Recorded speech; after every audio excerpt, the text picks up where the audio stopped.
I would say that Bitcoin is actually in a very bad place right now, and we have a lot of things that have been going on for years.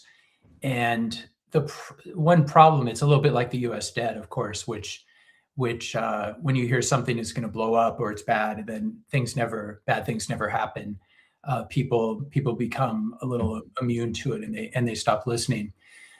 But one of the fundamental problems in Bitcoin is what we call mining pool centralization, and I'm sure you've covered it on your channel. But this idea that there are only 5 or 6 companies in the world that are making, in terms of getting to decide what goes in each block, they're making 90% of the blocks now, and this has led to some this has led to, apart from just being a structural problem where we recently saw Trump go to China and be all buddy buddy with Xi, and that it's good. We certainly don't want a war between the two countries or any problems like that.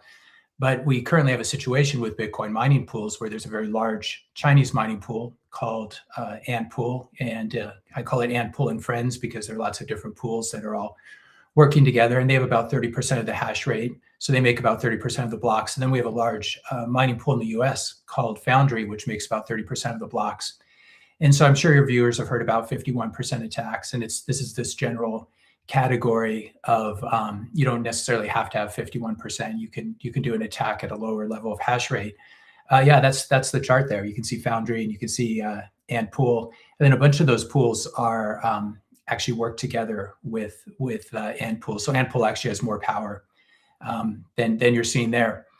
But one of the things when you see Xi and Trump all buddy buddy is you can imagine a world where China and the U.S. collaborate to attack Bitcoin. And this seems a bit strange because we're the land of freedom and they have the CCP.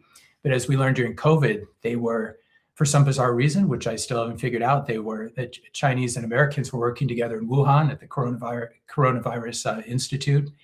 And so it is quite possible that they're closer than we think. And so this is a threat to Bitcoin. If these two mining pools got together, they could not destroy Bitcoin, but they could cause quite a few problems, and they could do long chain reorgs, and they can make transacting on the Bitcoin network very difficult. So there are a lot of derivatives. There are a lot of things that flow from mining pool centralization. One of them is this whole debate about spam, which if you're in the Bitcoin space and you've been following, or if you're on X, Bitcoin X, there's been this whole question of whether filters work, people running Bitcoin nodes, whether they can stop spam. But the broader context for this is mining pool centralization, because if you just have a big company and you want to send them your transactions or your Bitcoin NFTs or your other forms of spam, if they control a lot of the hash rate, which these big companies do, because that's what mining pool centralization means. If they control a lot of hash rate, it's very easy for them to go against the wishes of the network itself, and put that garbage into blocks. And this could even extend ultimately to when it comes to time for the halving in a few years from now, which is when the reward that miners are paid gets cut in half. If at some point the mining pools or the miners don't think that Bitcoin nodes are going to hold their feet to the fire and make them obey the rules, you could see a situation. This is something people were worried about at the first halving in 2012. They were wondering, will miners really take a pay cut? Because no one wants to take a pay cut, and the only reason miners do it every 4 years is because Bitcoin nodes hold their feet to the fire. And so that's really what I've been focused on for the past year. And I think that the big problems have been mining pool centralization, Bitcoin node software centralization. There's been all these scandals around Bitcoin Core, which used to be the dominant implementation that everyone would run if they're running a Bitcoin node.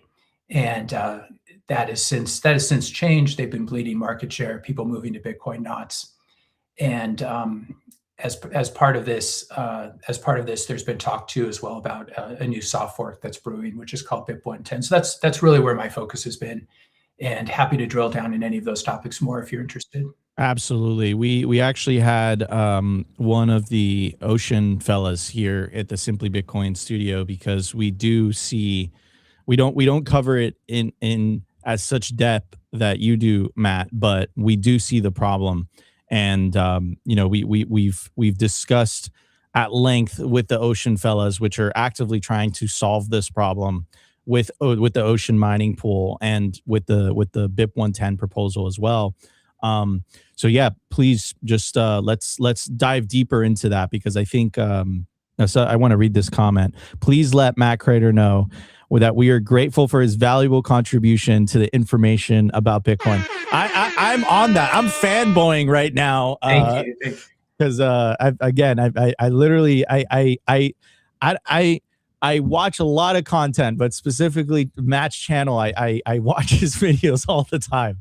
You know, what's funny about that is we have this joke, like, we're so late to Bitcoin.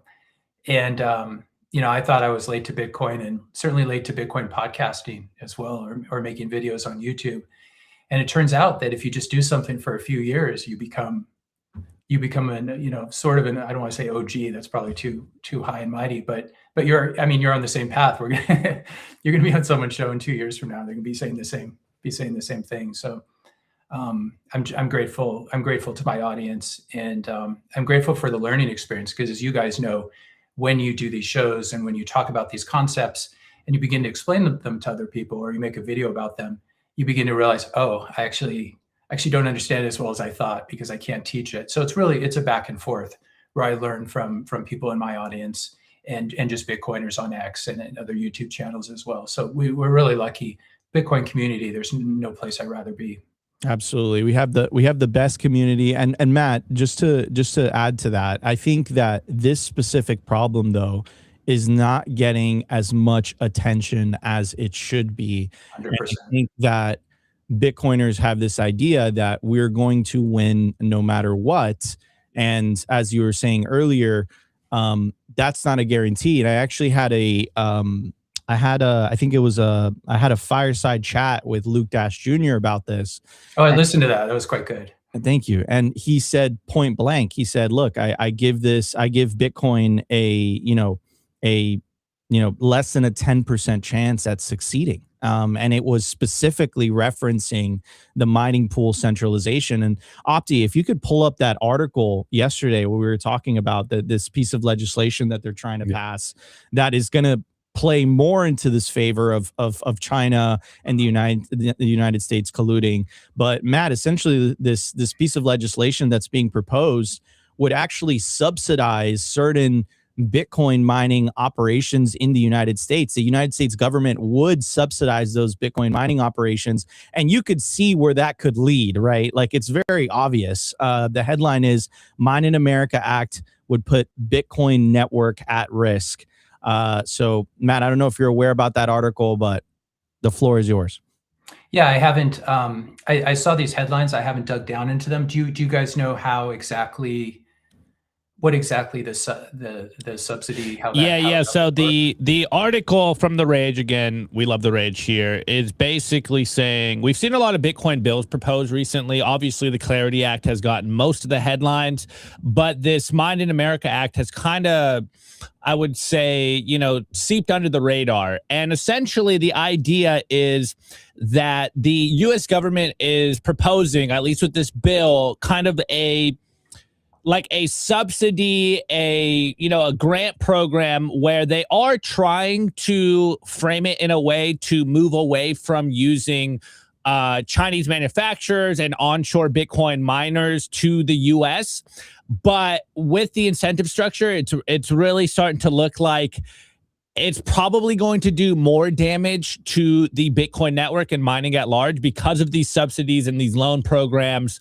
It's going to basically shift the incentive structures of Bitcoin mining. So we're seeing, what you've been saying. We've been covering the NOTS core BIP 110 stuff on the show, and the fact that Bitcoin mining is super centralized. And now with this bill, it looks like the U.S. is framing this as a pro-Bitcoin bill. But when you kind of get into the nitty-gritty, you're like, this is going to distort mining incentives even more.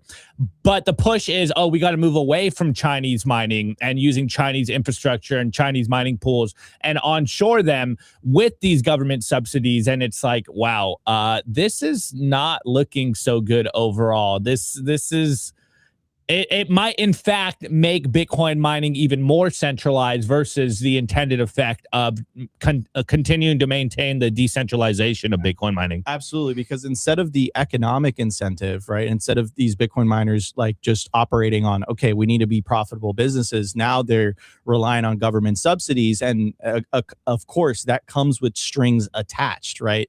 We all remember, Matt, I'm sure you know, I'm sure you remember this as well. Back, I think it was a couple years ago, when Mara basically announced, oh, we mined the first OFAC compliant block. Do you remember that?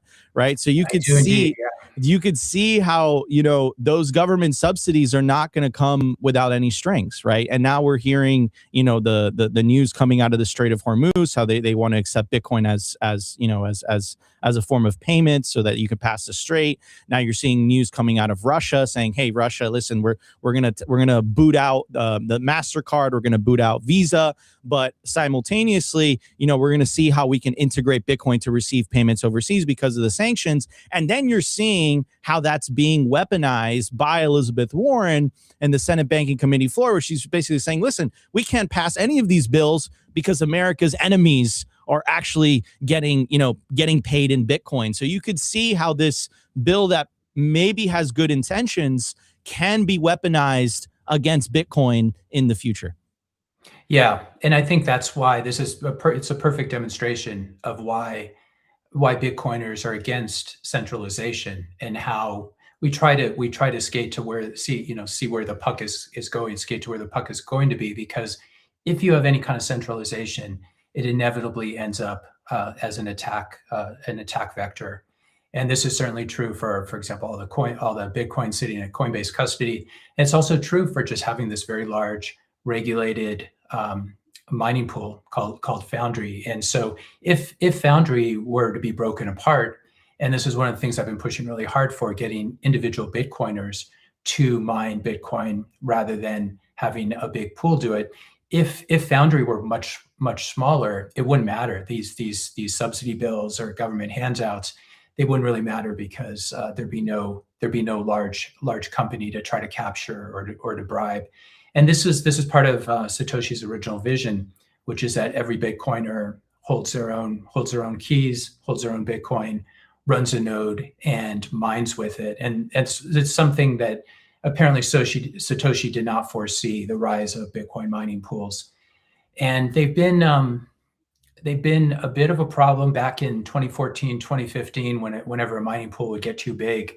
Bitcoiners were much more aware of it, and there was one pool, I can't remember which one, that got close to 40 or 50% of the hash rate, and everyone just got on Reddit or X or wherever and started talking about it. And then people moved their hash rate, they stopped pointing their mining rigs to that large pool, and it got down below. But for some reason, perhaps just because there are many more Bitcoiners now, and they're kind of on the spectrum from super normie to super cypherpunk, there's a whole new generation that needs to understand that Bitcoin needs to protect itself. Bitcoiners need to protect Bitcoin. It's not like gold, where and Bitcoin's obviously superior to gold, but gold at least has this atomic structure that is enforced by physics, whereas Bitcoin is protected by Bitcoiners who mine and who run nodes. And so this is one thing. I don't work for Ocean Mining. I'm not paid or compensated in any way by them, but I've gotten on board their mission simply because what they're doing, I think a lot of people don't realize that if Ocean were very successful, and I hope they'll be successful, and I also hope they'll have many competitors, but let's say they took over the entire Bitcoin network and they were the only mining pool in Bitcoin, and they controlled 100% of the hash. What a lot of people don't realize is Bitcoin would be incredibly decentralized if that were to happen. And of course, it's not going to ever get that extreme, but it'd be incredibly decentralized, because what Ocean forces you to do essentially is to build your own blocks, and then Ocean just does the profit sharing when a block is found. And so if Ocean were 100% of the hash, and you had thousands and thousands of individual Bitcoiners building blocks, deciding what goes in a block, we'd be in a much better situation than we are today, where about 5 or 6 people in the world decide, literally 5 or 6 people or 5 or 6 committees decide what goes into every Bitcoin block, or 90% of Bitcoin blocks. Absolutely. And that, by the way, the way that the Ocean team was describing it to me is like that was the way that Bitcoin was supposed to be mined, right? Like this isn't just this new idea that came out of nowhere. It's like that was how Bitcoin was originally designed to be mined, but just out of maybe convenience, right? You know, a lot of these big miners, you know, went into these big pools, right? Well, it's not just convenience. Like you can't blame them because it's very hard to mine a Bitcoin block. So I'm renting quite a bit of hash rate right now. I'm renting about 5 petahashes, and that's a tremendous amount. That's about 4 or 5,000 bit axes. But even if you look up my odds of being able to solo mine a block with that incredible hash rate, and this is rented or bought hash rate because my entire house and garage would be overflowing with loud mining rigs if I didn't do that. But even with 5 petahash, my chances of finding a block, finding my own block, mining a block, are 1 every 4 years. And so I'm spending approximately $200 a day renting hash, and then I make most of it back in mining rewards. But you can imagine if I wasn't pooled mining, I would basically have to pay $200 a day for 4 years, which is quite a bit of money. And then I would essentially make it all back after 4 years, probabilistically. But this is the reason that people mine in pools because of Bitcoin block variance. It's very hard to find a block, and so it makes sense to work together to um, to collaborate and mine blocks. But the problem is there's a flaw in Stratum V1, which basically has led to just the mining pool designing the block template that all the hashers, all the people with mining rigs hash. And so that's sort of the fatal flaw. Like it makes sense to mine in a pool, even if Satoshi didn't foresee that, because I mine with Ocean. I get paid almost every day, which is very nice. So then I can recycle those sats back into mining. But so the real solution is not solo mining, where it's fun to have a bid axe, and you can buy a bid axe for $100, and if you mine a block with it, you make whatever it is now, $230,000. So that's a very good return on investment. It's lotto mining. It's playing the lottery, but it's also nice to be able to mine with other people, share the rewards, and do it in a really self-sovereign way. So for example, Ocean, if I find a block, they cannot stop me. I basically broadcast it directly to the network, so they can't censor my blocks. And they also can't tell me what to put in a block template. So I can mine blocks completely full of spam with Ocean if I wanted to, or I can mine blocks with as little spam as possible, which is what I do with Ocean. So just giving that flexibility. I think a lot of people don't realize that about Ocean. They think it's some censorship pool, or it's trying to do something nefarious, but it's actually returning us to individual Bitcoiners deciding what goes into blocks. Problem is, if we have Foundry deciding what goes into blocks, then we go back to that OFAC problem we were talking about with Mara. And if the US government tells Foundry, for example, and tells Mara, which are US based, please don't include any transactions. This transaction looks like it's from Iran. They're collecting money from a Strait of Hormuz toll or insurance product.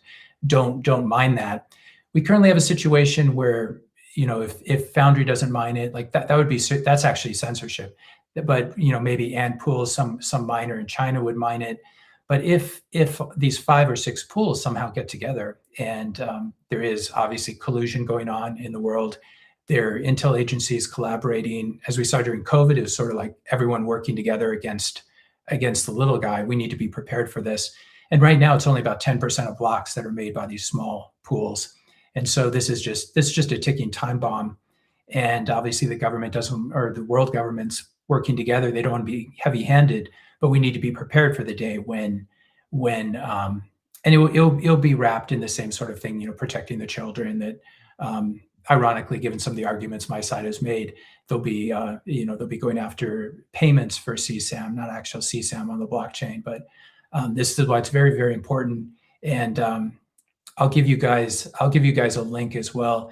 I put out a free tutorial. They'll teach you for free how to mine Bitcoin from home at industrial strength level. Just bitcoinuniversity.com/mining. So that's one of my missions, is just to get as many people mining as possible.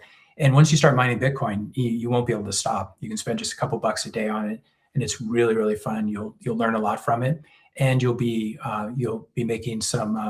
Well, actually, you'll be losing money on the margins, because this is another dirty secret of Bitcoin. you can't make money mining on over long periods of time. On average, you can get lucky, but Satoshi designed Bitcoin mining to not be profitable for this basic.